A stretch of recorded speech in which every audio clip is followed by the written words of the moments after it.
No início da guerra entre Rússia e Ucrânia, quando o mundo ainda estava em choque diante da invasão russa, especialistas e analistas econômicos fizeram previsões sombrias para a economia russa. As sanções ocidentais tiveram um peso jamais visto. Estados Unidos e Europa começaram a isolar a Rússia do mercado global através da suspensão das transações comerciais, da exclusão da Rússia do sistema SWIFT e da restrição de importações de produtos críticos. No começo, parecia que o plano do Ocidente de prejudicar a Rússia financeiramente, pressionando o país pelo fim da guerra, iria funcionar. A moeda russa começou a despencar, ao mesmo tempo que a inflação interna disparou. O mundo esperava assistir a economia russa de joelhos, mas os anos passaram e a expectativa de colapso parece ter ficado só na imaginação. O que se vê hoje é uma Rússia que, longe de sofrer sob o peso das sanções, encontrou caminhos obscuros, novos aliados e mercados paralelos para sobreviver. A economia, que parecia condenada ao isolamento e à escassez, tem mostrado uma capacidade de reinvenção e adaptação quase surpreendente. E, no meio dessa reviravolta, é impossível não deixar de se fazer a seguinte pergunta: estaria Putin provocando essa guerra para acumular ainda mais riqueza para si próprio? Para entender como a Rússia e possivelmente como o próprio Putin podem estar se beneficiando economicamente da guerra, é preciso mergulhar na engenharia econômica desenvolvida para sustentar o conflito. Com os primeiros impactos das sanções, o Banco Central da Rússia tomou medidas drásticas, congelou as taxas de juros, restringiu o fluxo de capital para o exterior e impôs controle cambial, o que estabilizou o rublo, a moeda russa. Nesse ponto já vem a primeira grande surpresa. Mesmo com a retirada de investimentos internacionais, a Rússia conseguiu com certo sucesso estabilizar a sua moeda. Logo em seguida, a Rússia passou a buscar na Ásia e no Oriente Médio um novo campo para comércio e financiamento, de modo a compensar a perda dos clientes europeus. O que era para ser uma medida temporária transformou-se em uma estratégia eficaz e duradoura.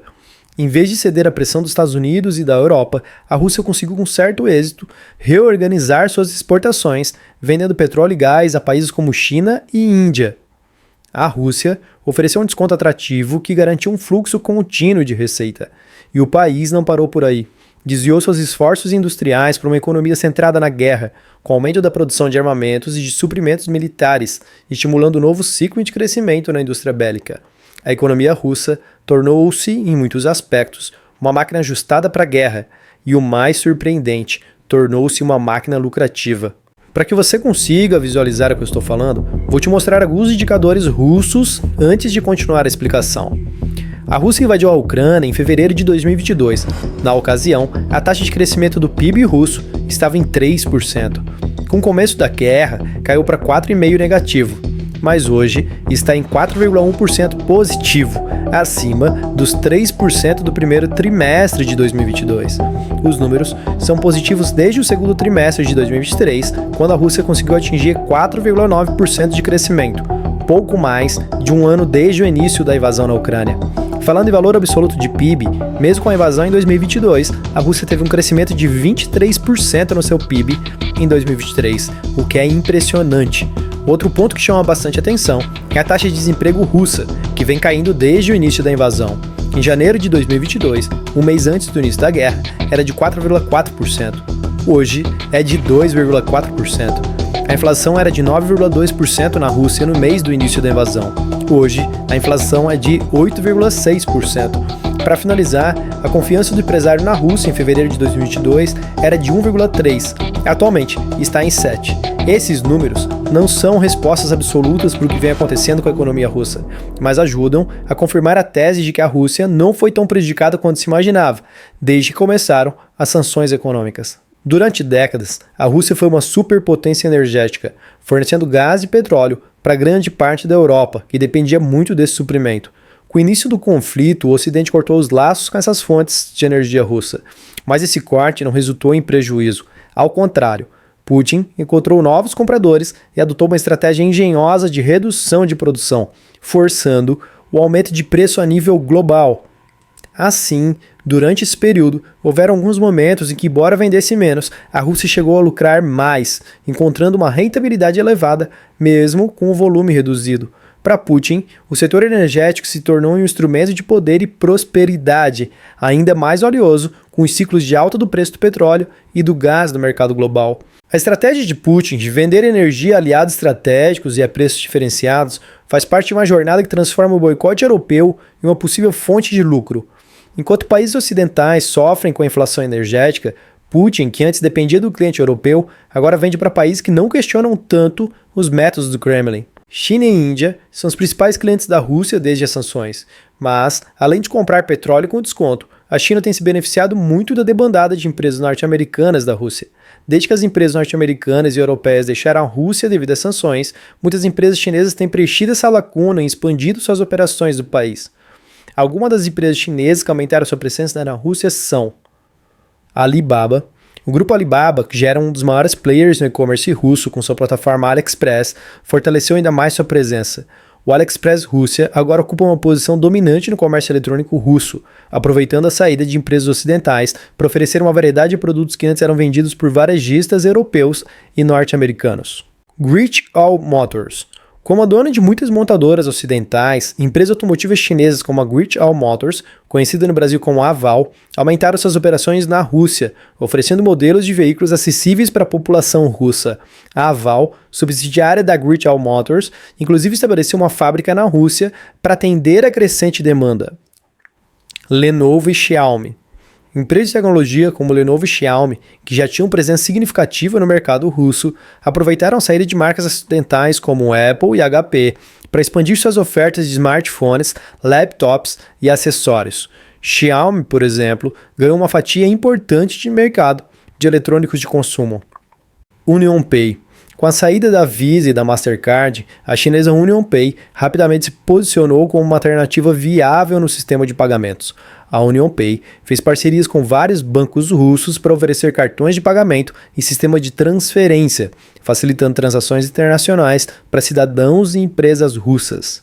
Essas empresas chinesas não só preencheram as lacunas deixadas pelas empresas ocidentais, mas também fortaleceram os laços econômicos entre China e Rússia, criando uma interdependência comercial que tem sido vantajosa para ambas as partes, especialmente no contexto das sanções econômicas ocidentais. A guerra também revitalizou o setor de defesa russo, que agora opera como uma indústria essencial ao conflito. Empresas como Rostec intensificaram a produção de tanques, mísseis e outros equipamentos militares, enquanto o governo russo injeta capital na indústria bélica, transformando-a em um centro lucrativo. A produção armamentista, que já era uma fonte de receita, aumentou exponencialmente com o conflito. Em vez de sofrer com a escassez de recursos, a Rússia agora vê seu setor de defesa prosperar. Putin se beneficia diretamente dessa explosão da indústria bélica, que se converte em riqueza e influência, consolidando seu poder e a rede de oligarcas fiéis. Com cada nova encomenda militar, o sistema de enriquecimento mútuo entre o Kremlin e os oligarcas se fortalece, com Putin usufruindo de uma estrutura onde ele mesmo decide quem vende, quem compra e para onde vai o lucro. Essa cadeia de poder, além de reforçar sua autoridade, mantém suas próprias finanças longe das sanções. Protegidas por empresas laranja e paraísos fiscais que blindam a riqueza acumulada pelo Kremlin. No meio dessa estrutura de poder, Vladimir Putin e seus aliados mais próximos operam como um conglomerado de empresas privadas, empresas estatais e contas bancárias em paraísos fiscais. Muitos acreditam que Putin possui participação indireta em várias dessas corporações, disfarçada em fundos protegidos por camadas de anonimato e redes de aliados. Utilizando essas redes, Putin garante que a guerra não seja apenas uma questão de poder geopolítico, mas uma oportunidade de enriquecimento pessoal.